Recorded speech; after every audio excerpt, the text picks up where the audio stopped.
There's something magical that kids seem to have that most adults have lost. Kids don't sit around trying to find their passion, and they don't overthink what they should be interested in.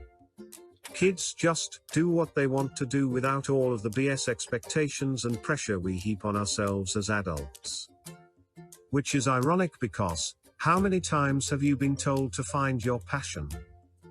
It's become this holy grail or magical genie lamp that, if you can just find it, will suddenly make everything better.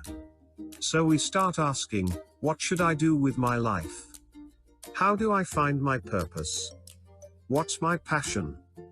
I've done it, you've done it. And I think it's necessary to ask those questions, so long as they don't cause you to get stuck and stumped. And the truth is that, if you can't answer those questions, that's okay. You just have to keep moving, because actually, not knowing is part of life. There's this fallacy that's being propagated that says if you don't have it all figured out, if you don't have a 5-year or 10-year plan, you're broken or there's something wrong with you. No. That simply means you're human. Realize that, and that life isn't about waiting for clarity before taking action. It's about moving forward without clarity. So try things. Make some mistakes. And learn as you go. Waiting to feel certain or a certain way is a surefire way to become and stay stuck. Another wild insight is that you're probably ignoring what you already love. Something you're passionate about is probably already in your life. If you're wondering what that is, just look at how you spend your free time.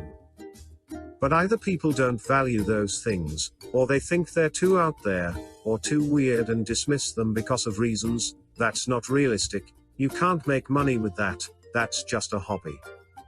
Instead, they force themselves into a cookie-cutter model and wonder why they're miserable. So, in reality, most people don't lack passion. They just haven't taken the step to give themselves permission to take a leap of faith. Because it's safer to say, I don't know my passion, than to say I'm afraid to pursue what I already love, and we both know our brains are addicted to safety. And then we procrastinate by planning more, thinking more, researching more, without ever taking action. Another huge fallacy that's out there is the idea of loving what you do. Not necessarily a fallacy, since there's a grain of truth to it, but it's skewed and hugely misrepresented. There's another fear that goes, what if I try it and end up not liking it? Well, sorry to be the one to break it to you, but I don't care how much passion you have for something, every job has its drawbacks. The catch is understanding that just because you love what you do, that doesn't necessarily mean that you're going to love every moment of what you do. Does that make sense? And for most of us, living in the real world, with real bills, and real life problems, balance matters. You might have to keep your job, while building what you love on the side. All these side hustlers and overnight millionaires are blowing a lot of hot air. You don't have to turn your passion into your paycheck overnight. And if you're still not exactly sure what you enjoy doing, or are passionate about, try looking instead for things that feel normal to you.